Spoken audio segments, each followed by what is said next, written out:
Hello നമസ്കാരം, Tara's wonder കിച്ചണിലേക്ക് എല്ലാവർക്കും സ്വാഗതം. നമുക്കിന്ന് ഒരു അടിപൊളി സാലഡിൻ്റെ റെസിപ്പി കണ്ടു നോക്കിയാലോ.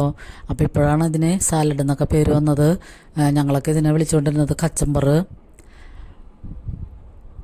അങ്ങനെയൊക്കെയുള്ള പേരുകളാണ്.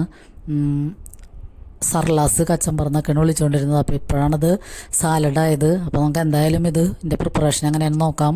അപ്പോൾ അതിലേക്ക് ഞാനൊരു ക്യാരറ്റിൻ്റെ പകുതി എടുത്തിട്ടുണ്ട്, പിന്നെ ഒരു ചെറിയ കഷ്ണം ഇഞ്ചി, പിന്നെ ഞാൻ കുറച്ച് ചെറിയ ഉള്ളി എടുത്തിട്ടുണ്ട്, 5-6 പച്ചമുളക്, മല്ലിയില, 2 തക്കാളി, പിന്നെ ഒരു ചെറിയ സവാള, പിന്നെ കറിവേപ്പില. ഇത്രയുമാണ് ഇതിന് വേണ്ട ഇൻഗ്രീഡിയൻസ്. പിന്നെ നമുക്ക് തൈര് വേണം. തൈരിലാണ് ഞാനിത് മിക്സ് ചെയ്തെടുക്കുന്നത്. തൈര് ഒരു മീഡിയം സൈസിലെ പാക്കറ്റ് തൈര് എടുത്തിട്ടുണ്ട്. അപ്പോൾ നമുക്കിതൊക്കെ ഈ സവാളയും ഉള്ളിയും ക്യാരറ്റ് എല്ലാവരും നമുക്ക് കട്ട് ചെയ്തെടുക്കാം. അപ്പോൾ ഇത് ഇറച്ചിയുടെ മീനൊക്കെ വാങ്ങുകയാണെങ്കിലും നമുക്ക് മസ്റ്റായിട്ട് കൂടെ കൂട്ടേണ്ട ഒരു സാധനമാണിത്. ഇപ്പം നമ്മൾ റെസ്റ്റോറൻറ്റിൽ പോയാലും കല്യാണ വീടുകളിലൊക്കെ പോയാലും ബിരിയാണിയുടെയൊക്കെ ഒപ്പം ഇതിപ്പോൾ മസ്റ്റാണ് സാലഡ്. അപ്പോൾ ഇത് സവാളയും തക്കാളിയും എല്ലാം കൂടി മിക്സ് ചെയ്യുന്ന കാരണം തന്നെ ദഹനത്തിനും പിന്നെ നമുക്ക് ഫൈബറൊക്കെ അടങ്ങിയേക്കണ കാരണം ദഹിക്കാനൊക്കെ നല്ല എളുപ്പമാണ്. പിന്നെ തൈരും കൂടി ചേർക്കുമ്പോൾ വയറിനൊക്കെ നല്ലതാണ്. അപ്പോൾ ഇത് നമുക്ക് ഇറച്ചി മീനും ഇല്ലെങ്കിലും നമുക്കിപ്പോൾ കറിയൊന്നും ഇല്ലെങ്കിൽ ഈ ഒരു സാലഡ്, ഒരു പപ്പടം അല്ലെങ്കിൽ ഒരു മുട്ട പൊരിച്ചതുണ്ടെങ്കിൽ നമുക്ക് ലഞ്ച് അടിപൊളിയാക്കാം. അത്രയും നല്ല ടേസ്റ്റാണ് ഇതിന്.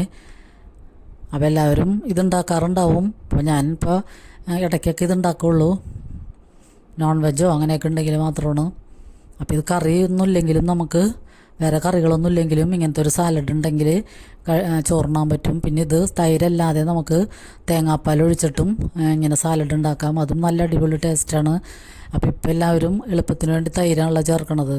അപ്പോൾ തൈരില്ലെങ്കിൽ നമുക്ക് ഇതിങ്ങനെ മിക്സ് ചെയ്തതിന് ശേഷം പാകത്തിന് ഉപ്പൊക്കെ ചേർത്തിട്ട് മിക്സ് ചെയ്തതിന് ശേഷം നമുക്ക് കുറച്ച് വിനാഗിരി ഒഴിച്ചു കൊടുത്താൽ മതിയാകും. പിന്നെ തക്കാളി 2 ചേർക്കണം. പിന്നെ അതിൽ കൂടി ഒരു 2 ടേബിൾ സ്പൂൺ വിനാഗിരിയും കൂടി ചേർത്തിട്ടൊന്ന് മിക്സ് ചെയ്താലും നല്ല ടേസ്റ്റായിരിക്കും.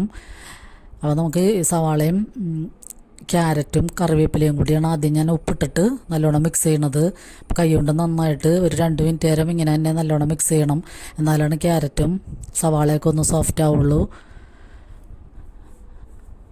പിന്നെ നമുക്ക് ബാക്കിയുള്ള ഇൻഗ്രീഡിയൻസ് പച്ചമുളക്, തക്കാളി, മല്ലിയില, പിന്നെ ഇഞ്ചി ചെറുതാക്കി അരിഞ്ഞു വെച്ചിട്ടുണ്ട്. അതെല്ലാം കൂടി കൂട്ടി പിന്നെയും ഒന്നും കൂടി മിക്സ് ചെയ്യാം. പച്ചമുളകൊക്കെ ഇങ്ങനെ മിക്സ് ചെയ്യുമ്പോൾ കൈയൊക്കെ നീറണവർ പച്ചമുളക് മാറ്റി വെച്ചിട്ട് ലാസ്റ്റ് ചേർത്താൽ മതിയാകും. അപ്പോൾ എനിക്കങ്ങനെ കംപ്ലൈൻ്റ് ഒന്നുമില്ല. അതുകൊണ്ട് ഞാൻ പച്ചമുളകും കാന്താരി മുളകൊക്കെ ആണെങ്കിൽ കൈ നീറും. ഇത് സാധാരണ മുളകാണല്ലോ, അപ്പോൾ അതുകൊണ്ട് നമുക്കതും കൂടി കൂട്ടി നന്നായിട്ട് മിക്സ് ചെയ്യാം. അപ്പോൾ ഇപ്പോൾ തന്നെ നല്ല മണം വരുന്നുണ്ട്. ഞാനപ്പോൾ ഇതിലേക്ക് കുറച്ച് പച്ച വെളിച്ചെണ്ണ ഒഴിച്ചു കൊടുക്കുന്നുണ്ട്. അപ്പോൾ അതിൻ്റെ വീഡിയോ സ്കിപ്പായി പോയി. അപ്പോൾ വെളിച്ചെണ്ണയും കൂടി ഒഴിച്ച് ഉപ്പും കൂടി ചേർക്കുമ്പോഴാണ് ഇതിന് നല്ല അടിപൊളി ടേസ്റ്റ് വന്നത്. അപ്പോൾ നന്നായിട്ട് കൈകൊണ്ട് മിക്സിങ് ചെയ്യുമ്പോഴാണ് ഇതിന് കൂടുതൽ ഇത് സോഫ്റ്റ് ആവണത്. അപ്പോൾ പിന്നെ അത് കഴിഞ്ഞ ശേഷം നമുക്ക് ഇതിലേക്ക് ആ തൈര് ഒഴിച്ച് ചേർത്ത് കൊടുക്കാം. അപ്പോൾ തൈര് അധികം പുളിയില്ലാത്ത തൈരാണ് അപ്പോൾ ഇതിന് നല്ലത്. കൂടുതൽ പുളി വന്നു കഴിഞ്ഞാൽ നമുക്ക് കഴിക്കാൻ ഇഷ്ടമുണ്ടാവില്ല. അപ്പോൾ ഇത് പാകത്തിന് പുളിയുള്ള തൈരിന്. അപ്പോൾ ഞാൻ ഒരു പാക്കറ്റ് മുഴുവനും തൈര് ഇതിലേക്ക് ചേർക്കുന്നുണ്ട്. ഉപ്പില്ലെങ്കിൽ പാകത്തിന് ഉപ്പും കൂടി കുറച്ച് ചേർത്ത് കൊടുക്കണം. അപ്പോൾ ഇതിന് പാകത്തിന് ഉപ്പ് വേണം, എന്നാലാണ് ടേസ്റ്റ് ഉണ്ടാവുന്നത്. അപ്പോൾ തക്കാളിയൊക്കെ ചേർത്തേക്കണാരം തന്നെ നല്ല അടിപൊളി ടേസ്റ്റ് വേണം, നല്ല മണവുമായിരുന്നു. അപ്പോൾ പണ്ടത്തെ സർലാസും ഒക്കെ മാറിയിട്ട് ഇപ്പോൾ സാലഡ് എന്നാണ് ഇതിന് പേര്. അപ്പോൾ എന്തായാലും നമുക്ക് പിന്നെ വേറെ പച്ചക്കറികളൊക്കെ ഉണ്ടെങ്കിലും ക്യാബേജ് ഒക്കെ ഇതിലേക്ക് ചേർത്ത് കൊടുക്കാം.